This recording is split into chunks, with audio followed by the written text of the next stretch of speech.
This is the weekend edition of Fear and Greed, daily business news for people who make their own decisions. I'm Michael Thompson, and good morning, Sean Aylmer. Good morning, Michael.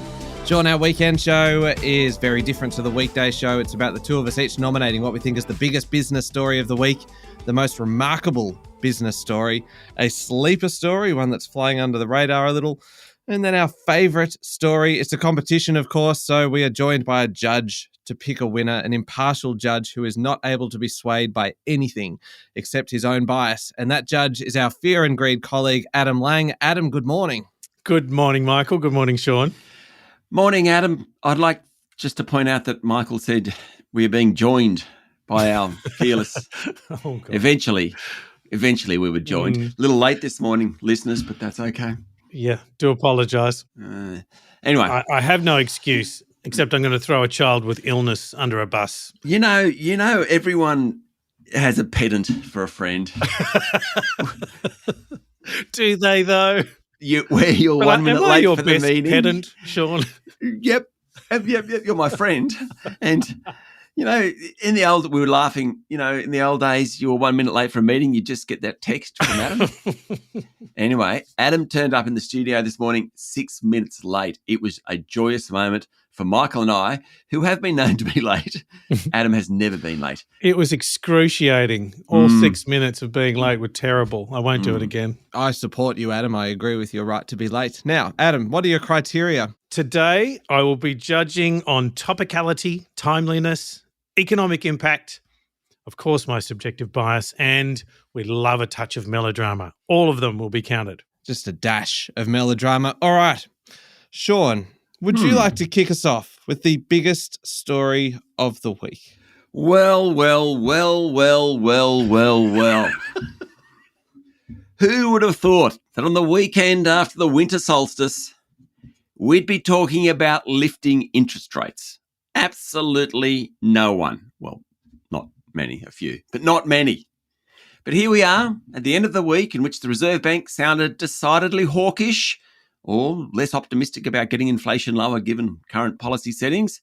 That's where we stand. There's only one story this week: interest rates. Yes, I know my not-so-learned in economics friend, Michael, might say nothing happened. I mean, the cash rate stayed at 4.35%, meaning most of us are still paying 6 or 7% on our home loans. But he would, not surprisingly, be wrong. He is wrong in all things economics, except for last week. Everything happened this week. We found out that the Reserve Bank is still worried about the labour market being too tight. Ouch. What is a tight labour market? I don't know. Anyway, it's painful. It sounds very erotic. It does, only to you. They're also a little bit worried about expansionary budgets, not just in Canberra, but in states as well. Look at that Queensland budget we got in the last couple of weeks. That is expansionary. The Reserve Bank is worried about a lack of productivity growth. It's worried about sticky inflation, particularly sticky services inflation. The bank's board even talked about raising interest rates, yet nigh a sentence was spoken, according to Reserve Bank Governor Michelle Bullock, nigh a sentence was spoken about cutting rates. This hit bond markets, the Aussie dollar. It managed to clamber towards 67 US cents, hasn't been there for nearly 6 months. Interest rates have significant political implications as well, with the latest polling showing that the coalition is more highly regarded when it comes to managing the economy than Labor. In large part, that's a reflection of the cost of living crisis going on. I'm sure Prime Minister Anthony Albanese would love 1 or 2 interest rate reductions ahead of the next federal poll due before the end of May next year. But I digress. Interest rates, far and away the biggest story of the week. It's a work of fiction there, Sean. You would know. The biggest story this week, it wasn't about Martin Place. It wasn't about the Reserve Bank. It wasn't even about Parliament House. The biggest story this week was about 7 towns and locations around Australia, nominated by opposition leader Peter Dutton as sites for Australia's first nuclear power plants. And this is a story, it won't end this week. This has now set the scene for a federal election to be fought on energy. The coalition policy is for 5 large-scale nuclear power plants and 2 small modular reactors, all in operation by 2050, the first by 2035, 2037, somewhere around there. Sites around New South Wales, Victoria, Queensland, South Australia, Western Australia. This is all-encompassing, right? They're going to be part of the energy mix with renewables and gas. As for the cost, well, don't really know, do we? Details. Minor details, irrelevant details, really. Those details will come later, says the opposition leader. That didn't go down too well, as you can imagine, but the CSIRO did point out last month that the first nuclear plant would cost as much as $17 billion and then $8.5 billion for each one after that. The funny thing is, we actually started this week with polls showing that Peter Dutton is in with a chance at the next election. But what is then done here is pick possibly the most controversial issue imaginable and chosen to fight the election on that. Now, is that a good idea? Maybe. I don't know. Maybe it's just brave. Maybe it's bold. Maybe it's optimistic. Labor has hammered it, predictably, including all the states, the Labor state premiers.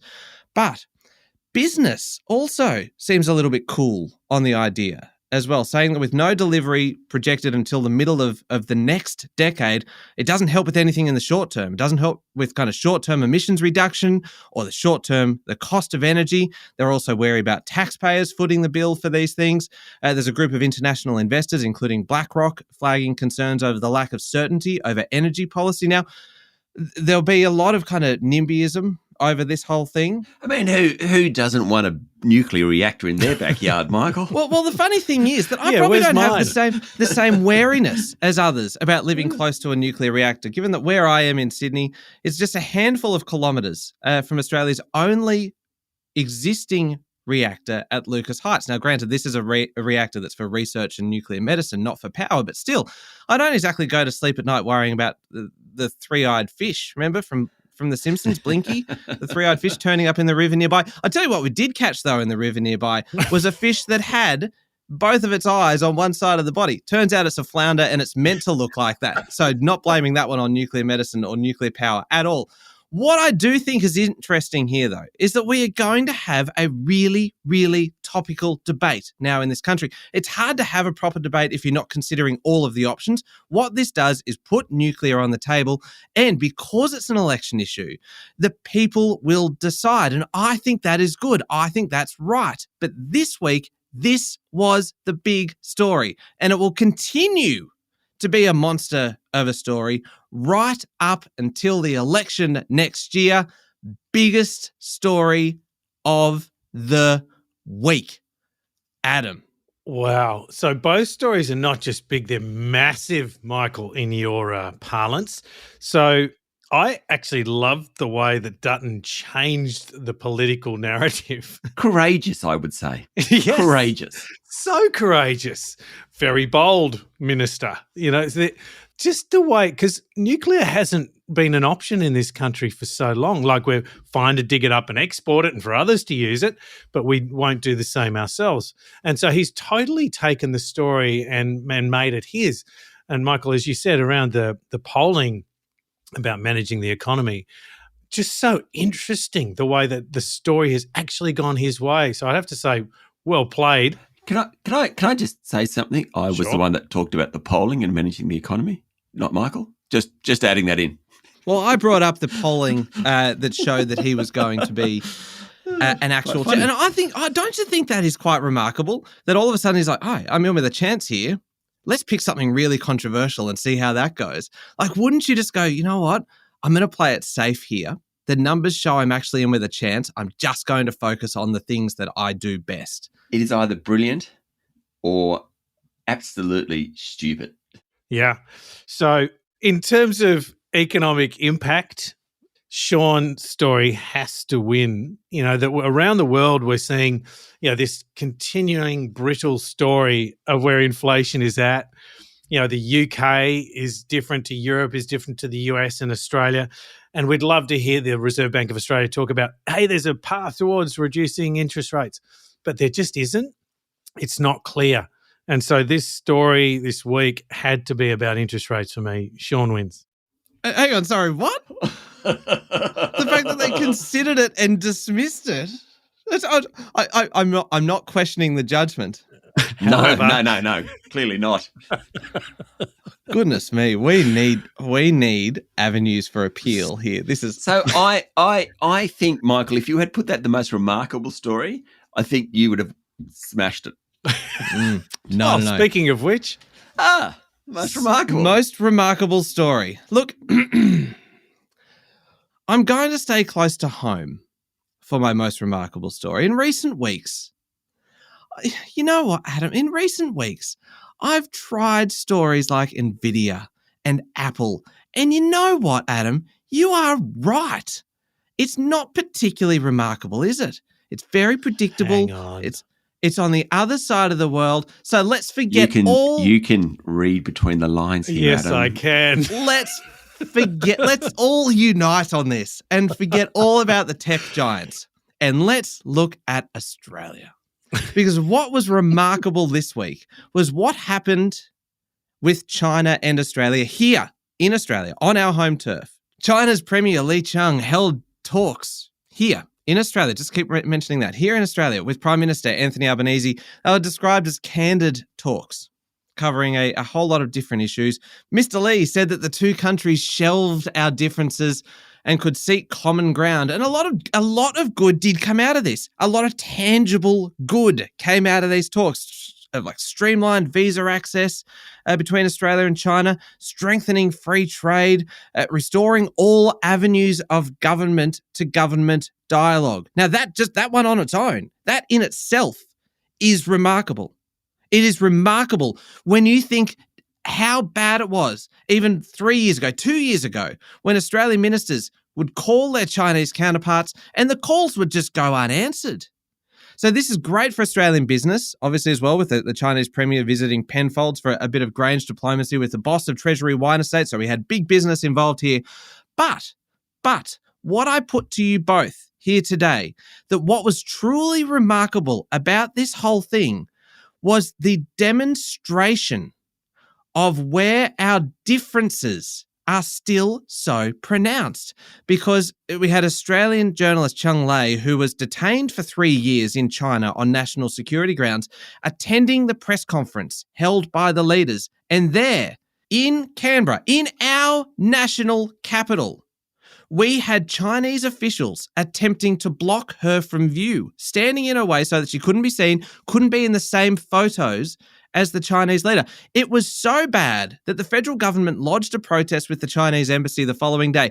Don't you just think that that is remarkable? That we can make so much progress in just a few days with productive meetings, real tangible outcomes in terms of our relationship with China, and yet there are attempts on Australian soil to stifle the freedom of the press. I just find that completely remarkable. It is a remarkable story and not a tech giant in sight. Sean, what have you got?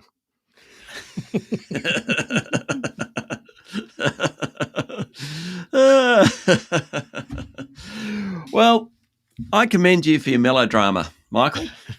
I do. Thank you. I also commend Adam for his judging in this category in recent weeks. I do. I truly do. I mean, Michael has tried to pull one over you continually. He's the same story. He's tried to berate you into giving him a win when he's just telling the same story. You know, he just goes on about, Nvidia, Apple, Microsoft. And you have seen through his ruse. You have stood tall. Your efforts in recent weeks is exactly why I'm confident you will judge my story the most remarkable this week. Is sickening. This week. Oh. Because this is the week to acknowledge the rise and rise of Nvidia. This week. Who could have seen this coming? This year. In fact, it is probably this year's, this decade's most incredible share market story. Of course, its market valuation this week hit $3.4 trillion US. It became the most valuable stock in the world, overtaking those two has-beens, Microsoft and Apple. It's all about NVIDIA. NVIDIA, it's the US-based chip maker.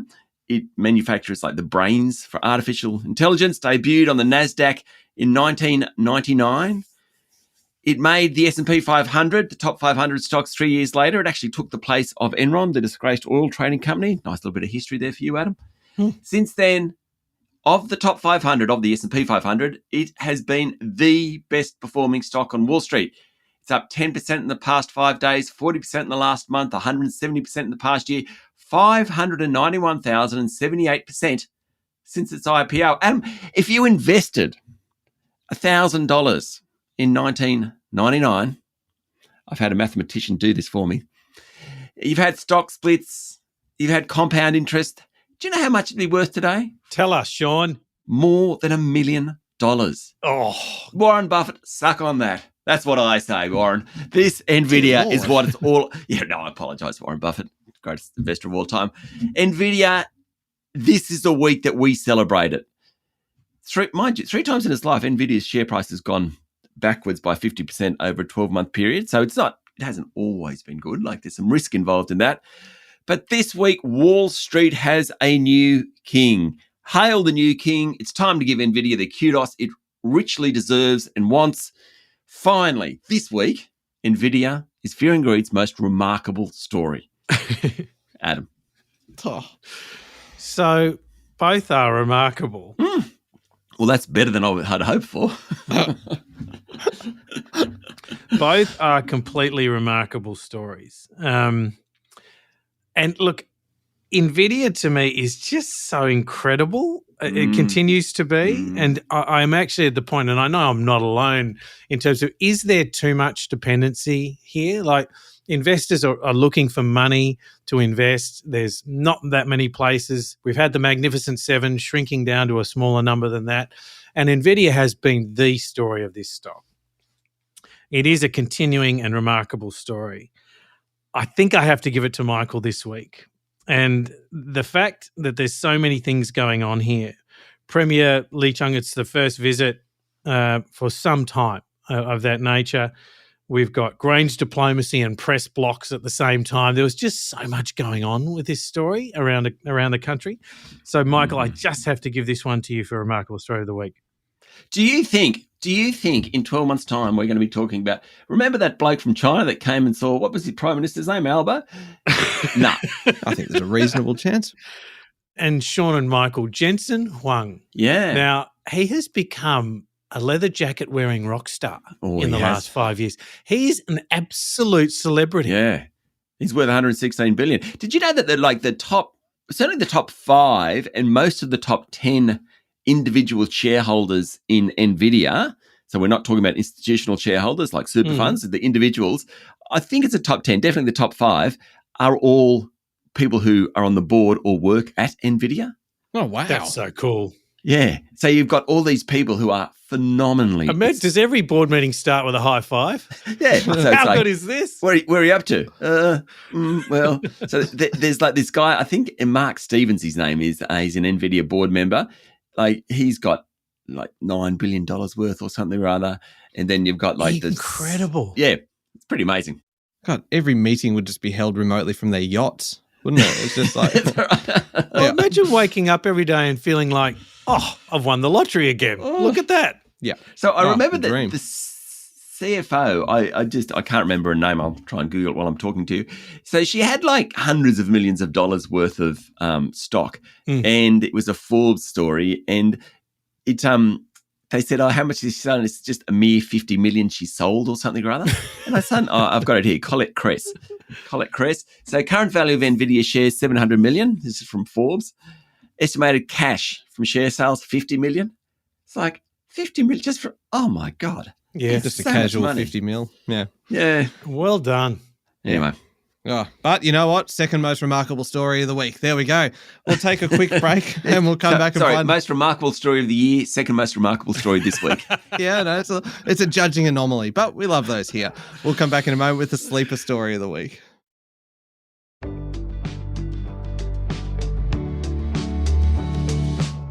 All right, Sean, we're looking for the sleeper story of the week. Now, a sleeper story is, of course, a story that's not getting the attention that we feel it deserves, or in some cases is going to become a bigger story further down the track. And so you may go first. My sleeper story is a national disgrace. No one is talking about it because it would be extremely unpopular to do so, worse than nuclear power. This week, federal politicians received a 3.5% pay rise. What really caught me off guard is how little they make. I knew that they weren't well paid, but really, the Prime Minister earns $607,000 a year to run the whole country.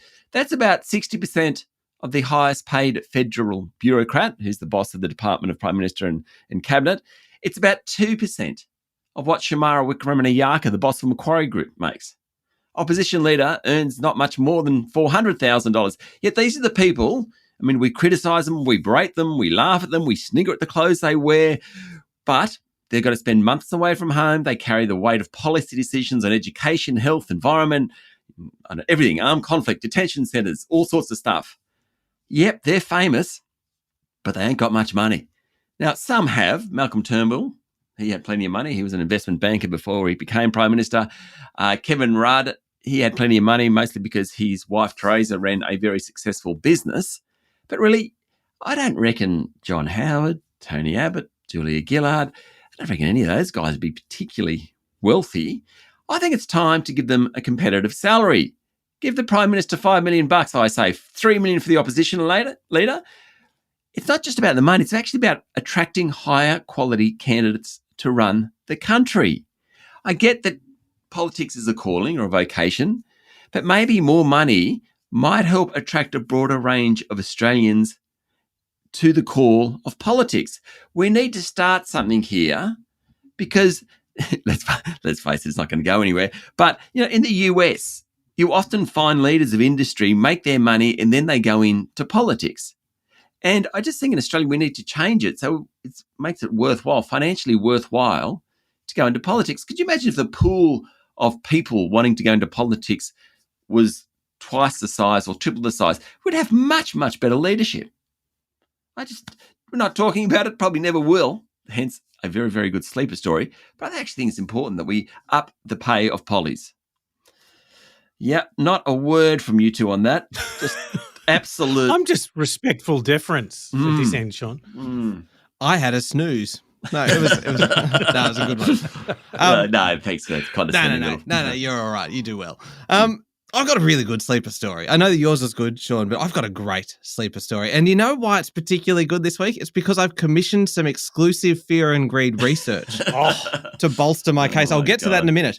There are changes coming to the buy now, pay later sector. Now, this is big business in Australia and it's getting bigger. Currently, the Reserve Bank says buy now, pay later is worth about $20 billion a year. You've got operators like Afterpay and Zip and a whole bunch of others charging retailers a fee, about 3.5%. Under the current rules, though, retailers can't pass that directly on to the customer. They can and do pass on surcharges for debit cards and credit cards, like 0.4% and 0.8%, but it's really not a level playing field, is it? No. No, it's not. No, it's not. It's not. No. Well asked, Michael, and well answered as well. And the Reserve Bank has this week signalled, kind of in the loose kind of way that the Reserve Bank may signal things, regulation of the sector. And you can bet your bottom dollar that one of the recommendations will be allowing retailers to directly pass on those charges rather than just having to kind of absorb them and work them into their overall pricing model. So stand by for that one. Because when that happens, the sleeper story is going to wake up a little. But wait, hold on to your hat, your pants, your socks, every item of clothing you've got on, because this gets bigger. I've done a little bit of research, not using Ipsos or Newspoll or Roy Morgan or any of those survey bodies. Any of those credible survey bodies. Instead, the man of the people went to where the people are. Did you go to the streets, Michael? No, I went to TikTok, Adam. This is 2024. And I asked the question, would you use buy now, pay later if you had to pay a surcharge? And let me just read some of the responses. Gaslight Queen said, no. Cooper with a little Australian flag next to his name said, nope. Unknown 365 said, no. Fear blank also said no. An anonymous love heart emoji said no. And that It's absolute. Insightful. and that is just a taste. But it is unanimous. Small sample, I know. But what this says is that customers will have a real problem if they have to pay a surcharge for buy now, pay later. So I hope you're listening, Afterpay. I hope you're listening, Zip, and the rest, because I have done you a service here.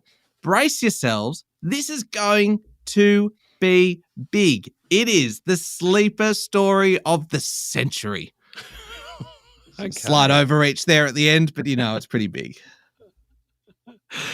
Good points for melodrama. Both excellent sleeper stories, actually. The buy now, pay later market. We've been part of that. The Australian companies that have been involved Afterpay. A great success story. So it's significant in retail. I think, though, Sean, while both stories are reform related, which I applaud immensely, your story to me is a bigger sleeper story. Because no one's talking about it. No one's People even are in said a it. deeper sleep, Michael. It's just Sean's opinion. Mine's got real research behind it. What am I supposed to say to Gaslight Queen? And Cooper with the Australian flag. Yeah. And the anonymous love heart emoji. So I think politicians pay are an issue, and in two ways. One is the annual salary is only part of it. They also get this different arrangement for what they get after they leave office, depending on how long they serve, what roles they play. And so it's not just the annual salary that counts, it's how much they get paid over time. And I don't think that is fully disclosed. I think it should be. The second thing, and really you can tell I know way too much about this stuff, don't I, is that I don't think we pay them enough. I do agree with you, Sean. I think the sacrifices they made being away from their family, they're virtually on 24/7. It is an incredibly demanding task. And there's the compromise after they leave office of, oh, look who rolls up in a diplomatic post, or look who ends up on boards of companies. I think if we paid better salaries and just had different rules around service, that we would get a better approach to politics. And so I really think it's a great story. Well read between the lines. Adam? Thank you. 2-1. This is extraordinary. Suddenly opinions count for sleeper stories. You have opened us up enormously. Subjective here. bias is Subjective a category. bias. Yeah. Oh, It's Michael. a straight up opinion. No one likes a sore loser, Michael. Well, I'm happy for you, Sean. I'm sorry if that didn't come across. I'm very pleased for you. Favorite story of the week, Adam. I don't know about you, but I love a good business success story. And this. Why are you laughing? Go on, Michael. Well, this week we had a good one. I'm just let's put all the melodrama to one side. Let's just talk normally for once. We had a good business story. Great business success story. What's even better about it is that it gives hope. It gives hope for other companies looking to list on the ASX. Mexican restaurant chain Guzman y Gomez hit the bourse this week, and didn't it just take off? It was an absolute cracker. IPO price was $22, went straight to $30 a share, and that's where it closed at the end of day one. Wow. What a story. What a day, huh? Took the market cap of the business to more than $3 billion, making it the biggest IPO in years. Now, there were plenty of people a bit wary of this one, questioning whether it was a bit expensive, and time will obviously tell as to whether or not it can sustain that value, or drop, or grow. Or there's a bit of optimism, though, and I'll defer to Roger Montgomery on this one, a good supporter of this podcast, provided me with a bit of analysis in the same way that Stephen Koukoulas did last week when when we were. Have you been getting help, Michael? Well, no. Just insight? Yes, I do defer to the experts, really. I would never claim to know it all. Actually, I think I regularly claim that. But he did point out that management have demonstrated an ability to roll out highly profitable stores quickly, with a restaurant costing $2 million to set up and generating $1.1 million of annual earnings. And combine that with the plans to quickly grow the existing 185 stores already operating in Australia, 30 more per year, then 40 per year until they hit 1,000 in Australia. This is a company with some big, big goals. But deferring to another expert, an expert in the room now, as Sean Aylmer told us last week, there's been a real lack of IPO activity on the ASX lately. What was it last year? There was 45 and usually there's about 120 or so. And we all lamented that. We all said together, we said, oh, what a shame. What could possibly turn this around? The success of Guzman y Gomez may just be the injection of spice that the local boss needs to get a few more companies lining up. It is just, you know what? No melodrama needed. It is a good story all round. I do have one little gripe, one tiny, Go on, insignificant little gripe. One of Guzman y Gomez's competitors is a company called Mad Mex, right? I would love GYG to do what Mad Mex does on occasion and introduce a 1 kilogram burrito that you can do as an eating challenge. And if you eat it all in a certain amount of time, you get a Mexican wrestler mask. And I got one of those Mexican wrestler masks from Mad Mex. That's good. And I would love to do it again because there's nothing more satisfying than a 1 kilo burrito. When did you eat that? Oh, that was a couple of years ago. Oh, Nice. I love a good eating challenge. I told you about the kilo steak and double serving of chips that I ate it all and then walked outside and vomited it all into the gutter.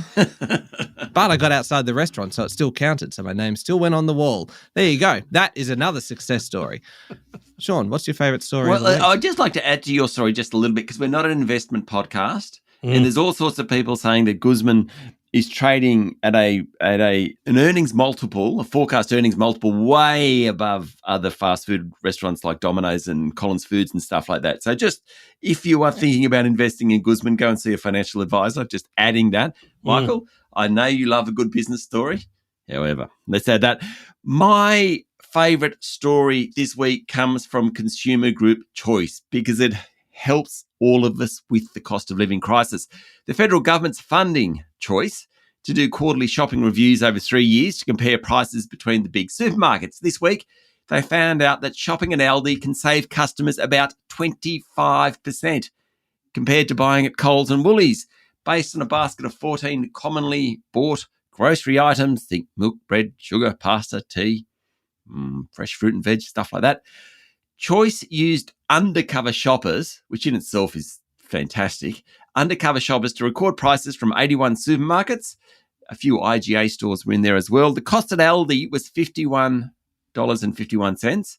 At Woolies, $68.58. And at Coles, $69.33. Now, there were some specials at Woolies, so I actually think you should apply the specials because it's just a point in time. So Aldi was $51.51.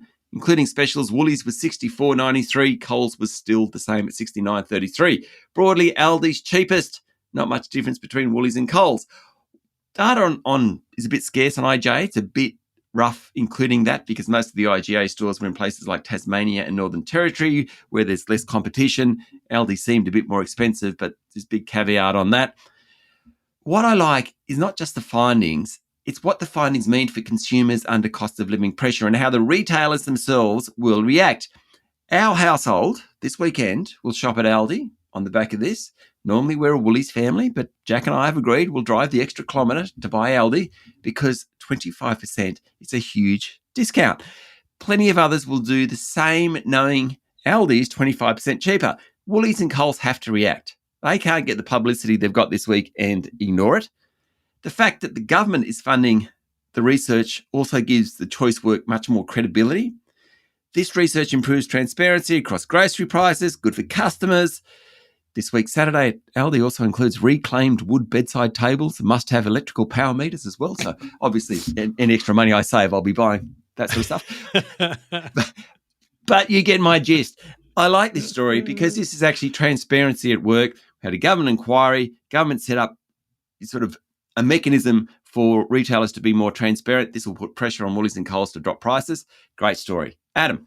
Both are brilliant favourite stories, and they're both, to me, related to brand. So Guzman y Gomez, what a fantastic job they've done in building a brand. You know, to create the valuation that they have. It's quite incredible. and a very worthy favourite story. Choice is also a massive winner. Sean, from your story, I think they've built their brand by doing this very credible work. The undercover operations, undercover shoppers, I love the intrigue about it. So, look, I think they're both fantastic stories for favourite category. Sean, you just win this one. It is... God, I'm feeling good. Adam, did you mean to say Michael? No. Was that an accident? The impact of groceries, the economic impact is obviously huge with the supermarkets. Mm-hmm. And Guzman y Gomez is, by definition, a relatively narrower range of people affected economically. So I think the Choice survey has to win for favourite story of the week. It's been a while since I've called for a coup, but seriously, It's been at least rise up. This is outrageous. All right, 3-1. Very quickly, give us the overall. Give us the score. All right, Michael, 88 points. Sean, 91 points. Mm-hmm. I love how you can win 3-1 and there's a couple of points between them. I know, high quality battle. Yeah.